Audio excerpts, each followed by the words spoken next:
Hey everybody, today we are back for the Mercury in the 6th house video. So yeah, let's get right into it.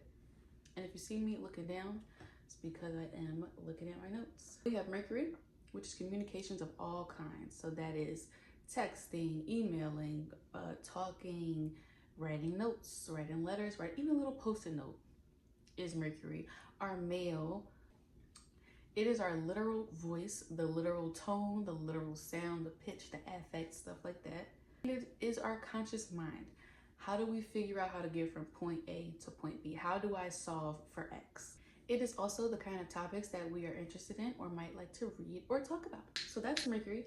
And then we have the 6th house, which is our daily routine, our structure, our schedule. It is our physical health and well-being. It is our pets or how we may interact with any animals. It's our work, not our career that we may go to school for or strive for in our life, but like our everyday job we do while we're in school. It is our coworkers.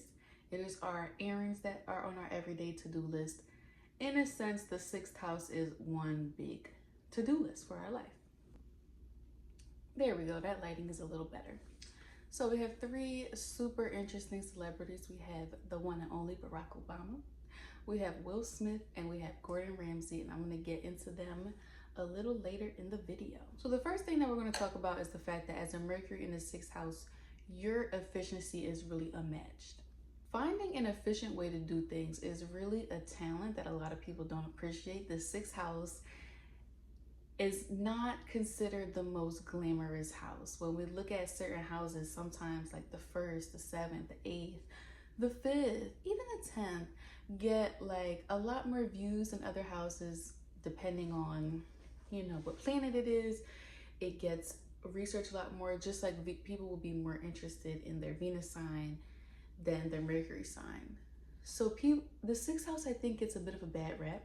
It's also opposite of the 12th, which we will talk about their polarity and their similarities. But it really is a talent to do things in an efficient way. I'm a 12th house person. This happens to me all the time. There are so many times where I'm riding around and I'm lost because I didn't plan something out. People, and this could be for any of us, might pass things that we may need to later go back to, or we may pass it and only realize when we've gotten home that we need it. You guys have such a talent for being efficient, being like, we waste so much gas and we waste so much time and we waste so much energy when we as human beings in this life are not efficient. And you guys really have a talent for not doing that. You save a lot of gas, you save a lot of time, and you save a lot of money and energy because you get things done in the most efficient way. You're the kind of people who know, if I put my clothes in the washer at night, when I wake up in the morning, all I have to do is put them in the dryer. While they're in the dryer, I'll brush my teeth. By the time I'm done getting myself ready, my clothes will be dry. It's like a domino effect, but like each thing hits at its right point, or it's like a relay race where each person is doing their part and handing it off to the next. It's smooth, it's efficient. You guys, your mind is really a well-oiled machine. You guys are the type of people, if you're cooking and you're letting rice boil for 20 minutes, you're spending that other 20 minutes prepping something else, washing the dishes, stuff like that. You guys really have a skill for efficiency. All the time, I have a Walmart next to my job, and every night at the end of the night, I just want to rush home. And so I get in my car and I zoom home and I think, oh wait, I needed toilet paper and I needed spray and I needed all these things. And so now I'm either without those things, or on my day off, I gotta go out of my way to Walmart, which is now not in my vicinity, and I drive like 30 minutes out and get it and come back. Those are the kinds of things that you guys are great at avoiding. And when we add up these little bits of moments, 30 minutes driving over here, 15 minutes here, little gas here, little gas here, it adds up to days, weeks, and actually years of our life. So you guys are you can get a lot done. There's a quote, we underestimate what we can do in a day and we overestimate what we can do in a year. You guys understand the potency is maybe not the right word. You guys understand how much actually can be accomplished in a day. And so whatever you set your mind to, you really can do. This is why I named the three people that I named: Barack, Will Smith, and Gordon Ramsay. These are people that are all considered very successful. I wouldn't even call them celebrities. I wouldn't call Barack a celebrity.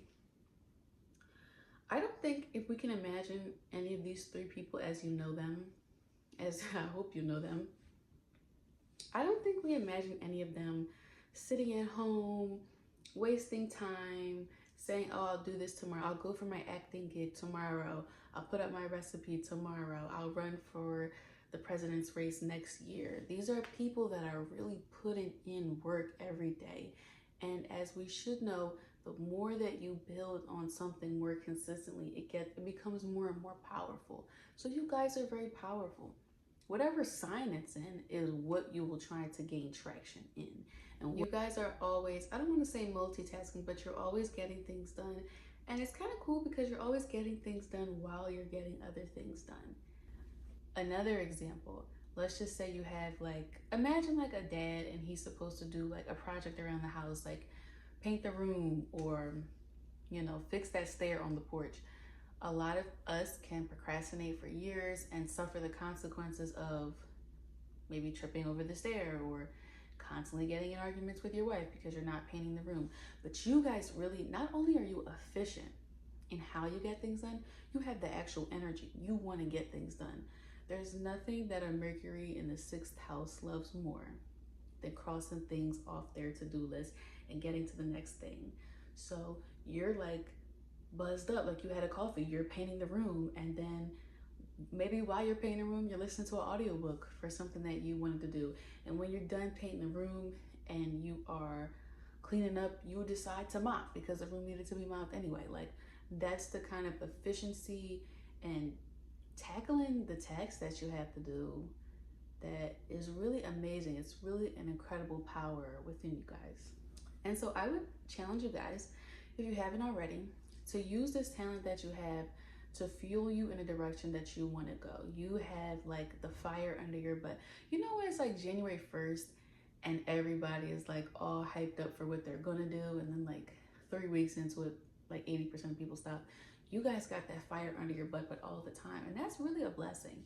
So I would say channel that into something that you care about. If you want to start a business or you've been just meaning to tackle something in your life, I'd really go for that because you really have this great energy on your side to help you screw in the nuts and bolts of the things that need to be completed to make your dream become a reality.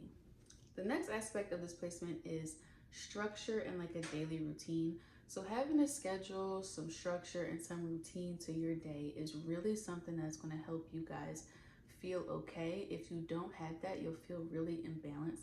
I have personally found that writing a to-do list the night before has been super, super helpful for me. So I'm just putting that out there for you guys. But waking up in the day, and the science behind it was when you write it the night before, when you wake up, you already know what you want to do. But if you try to wake up and then make one in the morning, and everyone's different. If you wake up and make it in the morning, that's fine. You may have some anxiety like, well, what time should I wake up and what should I do? You're already in the day. You guys really want to start strong. You want to wake up and already know what you're doing. You want to get out of bed, brush your teeth, and start crossing that stuff off. A part of what helps make this happen, getting up and going to bed at consistent times. And again, these things may seem very boring, but they are very critical to the entire outcome of our life. And I think one of the reasons that it is so critical, 6th house matters and Virgo matters, is because people overlook them because they're not as glamorous as the love aspects of our life or the sexual aspects or the money aspects of our lives. Those things are more, maybe produce more immediate dopamine or a bigger dopamine hit, but these are the parts of life that matter immensely. And these are the parts that nobody wants to do, or a lot of us don't want to do. There are multiple studies. I did a report in school that people who wake up later have a 84% higher chance of having abnormal heart patterns. These things seem boring, but it's not going to be super boring if you've not been living your life with good habits, with Atomic Habits. Such a great book. I would recommend it to everyone. And I just realized when I was doing this video how beautiful and how powerful this house really is. This habit formation, this constant crossing things off your to-do list is more powerful, I would argue, than motivation. Like I said, we can be motivated to do lots of things, but motivation comes and motivation goes. And a lot of times it goes. It gives way to how we feel more in the moment. Whereas our habits and our structures and our routines do not rely on motivation. It relies on the fact that we show up consistently, whether we want to or not. And that produces, unarguably, more efficient and bigger results than just bursts of motivation here or there. If you do not have structure, if you do not have routine, this will tend to give you some anxiety. You will start to feel jittery. You will start to feel this energy in your body of wanting to complete a task and wanting to do something, but not having much to do, maybe because you haven't set it up for yourself.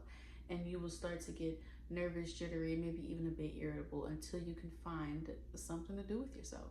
For example, if you were to like lay in bed all day and just kind of doom scroll and not get a lot done, your mind would constantly be antsy and it would constantly start looking for things to do. You might just start looking around your environment and start to become very critical and very analytical of it in a way that may come off kind of nasty. Even if you just keep it inside, you might be like, well, that's dirty and this stinks and this needs to be washed. Even though you never actually get up to do anything about it, there's this dissatisfaction that can start to come over you because your Mercury's like, hey, let's get up, let's get stuff done.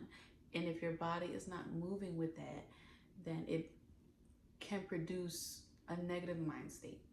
Now, even though you have Mercury here, and I said that you had this energy, this can happen where people can have bouts of this through their lifetime as they're trying to learn how to deal with this planet in this incarnation. If your Mercury is afflicted, if it is in Pisces, if it is conjunct Neptune, or if it is having some difficult squares going on, your Mercury may, at its core, want to get some of these things done, but may struggle depending on aspects as far as like knowing exactly what to do, or they may have a conflicting idea of what they feel is efficient or what they feel is worth putting on the to-do list. All of those things are factors. So make sure to check out your Mercury's sign and its aspects, but at its core, no matter what, just know that making a to-do list and working toward things that are important to you will make your Mercury feel the most happy and really release this nervous energy from yourself. So now we're going to move on to health. This is also the house of your physical health. You want to be healthy. I mean, we all want to be healthy, but you guys really want to be healthy. And so you take actions that lean in that direction. However, if you are too worried about your to-do list or you're hyper-focused on it, that's unhealthy in a different way. When we do have too much energy in one house, or when we feel we have a stellium or something is too strong and we're like, ugh, enough. The advice has always been that I've seen on astrology forums is to go to the opposite house. When you find yourself too preoccupied with your to-do list, your errands, being maybe critical, self-critical, too analytical, hyper-focused on like the details, the best thing you could do is go to the 12th house, which is the complete opposite. It's completely boundless, it's completely vibes-based, completely spiritual, completely lack of, there's no time, there's no errands, there's no to-do list. We are just in the clouds. Go here and meditate and do yoga, or have a allotted amount of time in the day, maybe from 3 to 6 on a certain day, where you don't have any structure and you don't have a to-do list, you don't have a schedule. You just tap in with yourself. I'd say meditate first and then see how you feel. If you want to catch up on one of your favorite shows, catch up on one of your favorite shows. If you want to do some self-care or some grooming or do a face mask, do that. Everything doesn't always have to be planned out because that can be unhealthy in itself. So just having some time, going with the vibes and doing what you feel in the 12th, connecting to yourself, your spirituality, your mental health, going up here and checking out of the real world for a second can really help balance the scales and make your Mercury feel calmer. But yes, when it comes to your health, you're thinking about your health here. You are constantly talking about and analyzing it. You're the kind of person, if you get a little bump or a little itch, you are constantly going to Google, WebMD, asking people and talking to people about what this could be. You're very observant. So you are going to notice quicker than other people if something feels off, and you're going to investigate it very thoroughly. Because you guys have this energy of getting stuff done, you're going to waste no time immediately calling whatever doctor or specialist that you think you need to call and making that appointment. On the positive side, this is really good because you don't let things get too out of hand with your health. I think there are so many people that we may have done this ourselves. I've definitely done it, or we have known people where something feels kind of like off in your body and you're just like, whatever. And you just kind of think maybe it's nothing or it'll go away. And you go to the doctor and find out a lot of times it's something more serious. That stuff doesn't always happen to you guys because you are so on it. On the other hand, when it gets a little bit out of control, it can be that you guys are running to the doctor every 2 seconds for things that are not a big deal. The human body is very complex. Sometimes you may have an itch or a bump and it can just go away and you may never know what it was. And it was most likely fine. But just try to notice your health habits in comparison to others around you and talk with your doctor to make sure that you are not leaning towards being a hypochondriac, because that causes a nervousness in itself to the point you may be looking for something to be wrong or perceiving that something is wrong or feeling something wrong in your body when nothing really is wrong. Attention to detail to your health is very amazing. You guys are the type of people I think would be very interested in reading the labels on things, and not just on your food to see what is in your food, but on your skincare products, on the products you put in your hair. Interested to know what are your clothes made out of that are on your body. You're very interested in knowing about health. You're interested in knowing healthy recipes, and all about eating anything that goes in or out of your body. You're interested in learning about. You guys are interested in learning about working out. What are the best workouts? You guys are not the kind of people that will go to the gym and just start doing stuff because you see other people doing it or it looks cool. You would be the type of people, first of all, you definitely are going to be the type of people who have a gym membership. When you get there, you're going to know, I want to build my legs, and if I do squats, that's going to be 40% more effective than if I did a rolling deadlift or something like that. Those are not real facts. I'm just throwing out terms, but you guys get the point. You are educated about things that are healthy and you find it fun. Like, it's, to some people, I think it would be boring, but you guys actually enjoy it. And I think you also really enjoy the fruits of your labor, because when this is channeled correctly, it's like when you take care of your car and you just get the proper oil changes and you keep it clean and stuff like that. You feel like you're in a well-oiled machine and you feel good about that. And that's an amazing feeling. When you have to spend time in a dirty car, it doesn't feel good. I was an Amazon driver and I used to hate when I would get in the van and it was dirty. It was just like, ugh. And we feel the same way in our bodies. You want to be in a good body. Learning about nutrition and meal prepping and what products are organic, best for our skin and hair. You guys reap all the benefits of that because you guys have done the boring and tedious task of educating yourselves. And that is a beautiful thing. You love taking in that media, reading books, podcasts, YouTube videos. You love talking about that with people. You love educating other people on the stuff that you've learned. I personally love doing this. I have the 6th house moon in this particular solar return, and I have loved this energy, and I just love sharing that with people. So maybe I'm nerding out a bit, but I just think it's really fun, and I definitely understand why you guys get it. And I've definitely seen the benefits and the results of paying attention to 6th house matters, which I never really do because I'm a 12th house stallion. But anyway, yeah, also as a side note, you're very interested in how medicines work, in how people get sick, and so you can prevent a lot of things as well. You guys are very skillful. I don't want to say skillful, but you're very proactive when it comes to washing your hands and preventing. Not only are you focused on if there's something wrong, if you perceive something to be wrong, you're focused on preventing things from being wrong. So you're definitely washing your hands, you're definitely wearing your masks when you feel it's appropriate, you're definitely keeping things clean because you understand the ecosystem and how our body fits into the ecosystem of the world. So you guys have really great attention to detail. You have very critical eye. You can spot stains on shirts, grammatical errors, punctuation errors, things that need to be fixed or look off or look crooked in some way. You guys spot these things out immediately. They kind of sort of jump out at you, whereas most of the rest of us, we would overlook it, or it just wouldn't even really register. So since the sixth house is about our everyday job and our coworkers, you may really enjoy jobs where that skill can come into play. Being an editor, I would think being a teacher, especially like an English teacher, would be amazing. You ever like get a paperback and it's all marked up like, no, this S should be here and there should be an apostrophe here or stuff like that.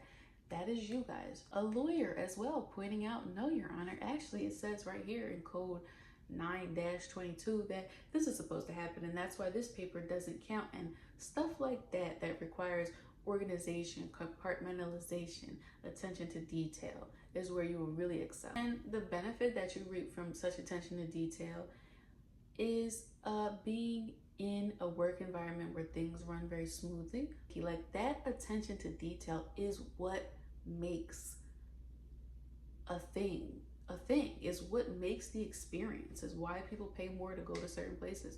You're not going to get the same experience at Fogo de Chao as you are at a Chili's, or at Eddie V's as you are at Fridays. You're just not. You can be very flustered here if you do find that there are flaws at work and you feel like they are not being fixed or they can't be fixed. Maybe you work at a restaurant, but you're not the manager, you're a server, and you feel like, these forks are sticky. These kind of things can really fluster you and bother you, and that nervousness, that agitation, that jitteriness can come out. And now we are in the sixth house. You are now surrounded by your coworkers, so you can be a bit irritated with them if you feel that other people are not as attention to detail minded as you. Again, meditate, calm down, and fix what you can fix, and what cannot be fixed. And this is really important for you guys. You really gotta just let it be, because nothing can be perfect.